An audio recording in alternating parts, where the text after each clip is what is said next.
path straight. To our principal, Mrs. Marlene Limpio. To Consuelo National High School's faculty and staff, our barangay officials, guests, parents, fellow completers, and friends, good afternoon. I am so happy that I get this honor and privilege.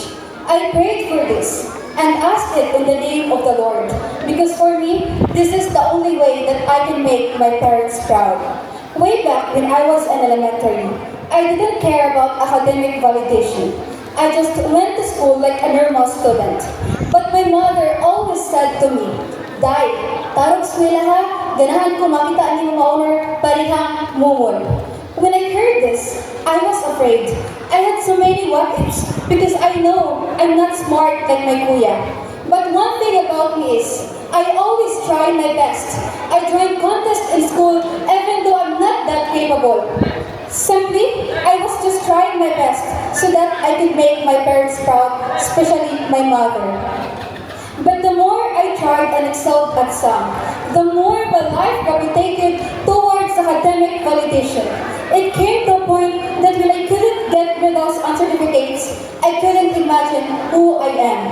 My environment also added insult to my academic injury when they pressured and judged my abilities. Trying hard naman na. Nawithay naman na kanamay kuyang utabang anak. Bugo man na siya. Di man galing na hawag mo English. They always said this, and keeps pulling me down. But honestly, they are correct. I can see myself as a smart or a bright student. I only see myself as a trying hard. I'm trying hard to get these medals. Trying much more so that people will appreciate me. And trying even harder so that my mother will be proud of me. To this, I said to myself that there's nothing wrong and nothing to be ashamed about trying hard. What's shameful is when we look down and bash other people just because they try their best. With that renewed mindset, I studied hard and graduated with the highest honor and as the class valedictorian in elementary. I thought that's the end of their high expectations, but I was wrong. The first expectations in high school was so much heavier compared to elementary. I remembered when I entered high school, I was afraid because my kuya was known here in Consuelo.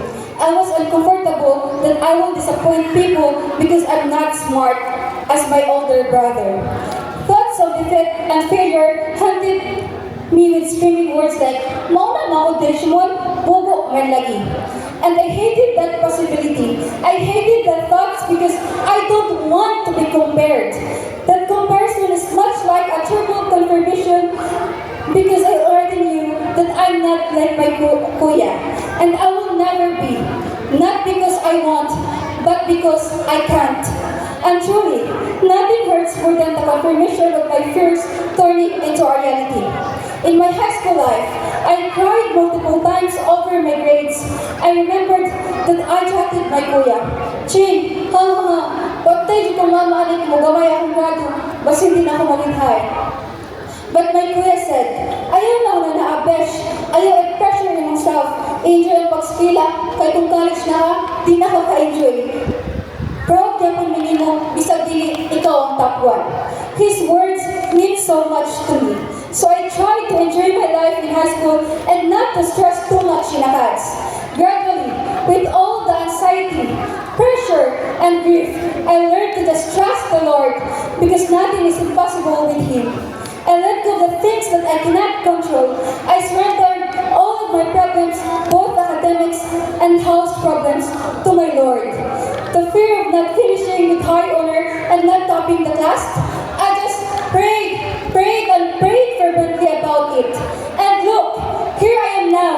I got this award, not because of me, but God made it for me. I know I'm still young, I overthink a lot and in most days. Ooirahay ko with my academic pressure and academic validations. And I feel like I am in no position to share pieces of advice to all of you. But please, allow this overthinking girl to share her nuggets of wisdom because who knows that what I am about to say is what you need to hear in order to keep going in life. First, never pressure yourself because pressure can ruin our confidence, our mental health. Worse, pressure can also ruin our quality of life. Second, just enjoy. Like what my kuya said, enjoy studying, enjoy your high school life, and this is the best era of a student's life, especially as we transition to senior high. Third, never be ashamed of trying hard. Try hard in a way that it is not pressuring you, but rather fun and exciting. Remember to give your all-out best, hinong to me, that it is hard work that leads to success, not grades. To my fellow competitors, congratulations! We made it! We made it this far, even though we doubted ourselves. We're here standing tall in our togas and holding proud our diplomas. I know that some of you, just like me, were pressured by your parents, peers, and by the societal expectations. If you ever feel down, or if you ever feel that you cannot do it, look back to this day and take pride that if you did it today, believe that you always will. Just live to God in prayer and surrender your hardships to Him, because He is willing to listen and to help us. God has always been there for us and with us. So let us not forget to thank Him when we achieved what we worked and prayed hard for. So at this point, I would like to express my sincere gratitude to the instruments that God sent my way for me to be where I am today. To my foundation, the teachers of Consuelo National High Schools, because of your hard work and perseverance, Mom and Sir, we made it. You contributed a lot of knowledge in our lives. We will never forget this. To my teachers since grade 7 up until grade 10, salamat kayo, Mom and Sir. I will never forget those valuable lessons that you taught us. You made us firm enough to face problems. Thank you very much. To Ma'am Yemes, Ma'am, thank you very much for your advices. You inspired me to try my very best. I remember, Ma'am, when I was awarded with high honors in grade 9 and in grade 10. You had me, Ma'am. Proud, and you said, Ma'am, proud kay kunin mo Raizel. Ibo yung ipagdan, Ma'am. Imo padayon imong isudan. Ma'am, those words mean the world to me. My heart melted and I cried because I've never thought that a teacher like you appreciate me. Ma'am, I will never forget you and I'm forever thankful to you. To my advisor, Ma'am Moticalvo, Ma'am, thank you for your Thank you. You sacrificed so much for us, Ma'am. I remember when I cried in front of you, you advised me and found ways to solve that problem. I will never forget that, Ma'am. And I'm forever grateful to you. Ma'am, we feel your love as our second mother. You never disappoint us, Ma'am. Thank you, Kayo Ha. You will always have a space in my heart, in our hearts. Sir Cliff, Ma'am Michelle, and Ma'am Erica, I have so many words to say and wholesome experiences to share. If only time permits, I will narrate them one by one. Regardless, I am confident that you know how grateful I am. Thank you, Ma'am and Sir. To my friends in our room who I can run with, Dana, Erica, Sarah, Christine, Kim, Shara, Trixie. Guys, thank you for listening to all of my rants, my chicas. Thank you for always being there for me. To my homies, Dana, Chelsea, Adwan, Sarah, Erica, Christine, Nina Rose, Jumalin, Jared, Marshall, Alin. I am so happy that all of us made it to the honors list. And I hope we stay friends even though we have separate paths to take. I am forever grateful that I met you guys. You will always have a special space in my heart. Thank you for your support, homies. I love you. To my Kuya Richmond, thank you, Chin, for having my back. Thank you for your support and thank you for your advices. Thank you, Chin, because I didn't feel that you pressured me.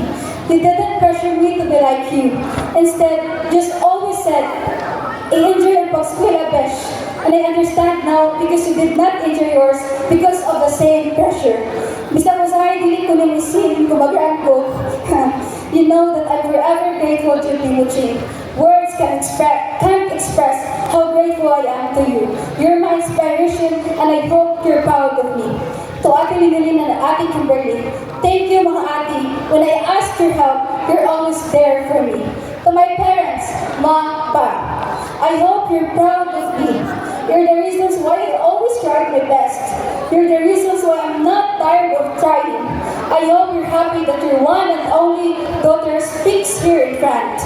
I couldn't have done this if it weren't for you. Thank you for always supporting me.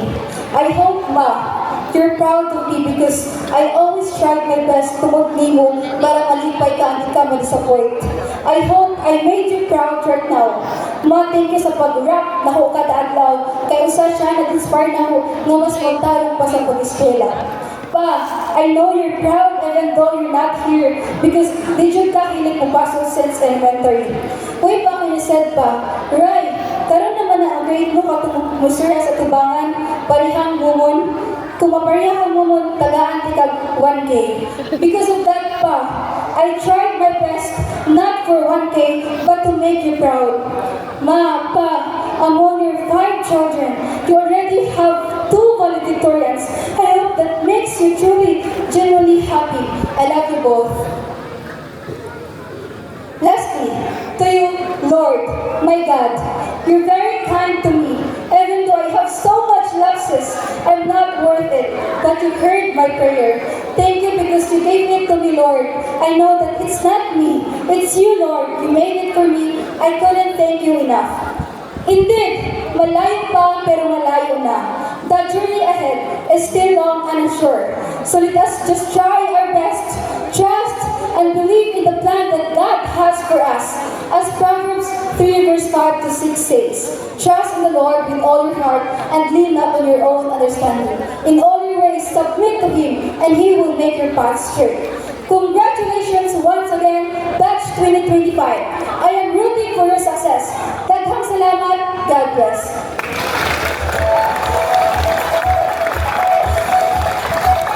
Thank you so much, Ms. Lina, for that moving and very inspiring speech. I am pretty certain that all the completers here will take with them your words and pieces of advice as they continue their academic journey.